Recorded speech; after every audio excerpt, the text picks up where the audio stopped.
Hey guys, back again with some more negative numbers. Right, multiplying and dividing with negatives.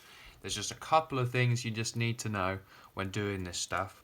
I think I might have explained it a few times before, but let's just do it, and then you'll get it. And just a bit of practice today and yesterday with dealing with negative numbers before we move on to some different stuff. Right, let's start with multiplying a single negative number and a positive number. Let's say we got -3 and we're multiplying it by 5. When it's a negative times a positive, it becomes a negative, right? And it would be the same if it was 5 times -3. You'd still get -15. If there's one negative, then the answer is going to be -2. Yep. What about if I'm doing -3 times -5? If I've got two negative numbers, a negative times a negative makes a positive. Yep.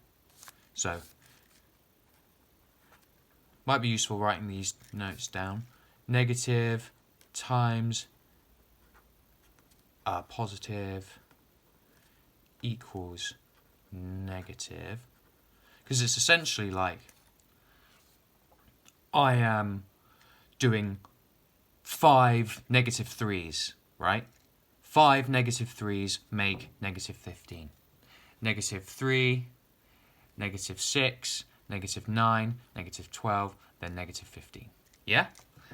And then on this one, the negative numbers basically cancel each other out in a way. So we've got a negative multiplied by a negative equals a positive. That's basically it. That's really all you need to know. A negative times a negative makes a positive. A negative times a positive makes a negative. Yeah? And we all know that a positive times a positive just makes positive 2. You don't have to worry about that when it's dealing with that. So we've done multiplying. What about dividing, I hear you ask? It's the same thing, right?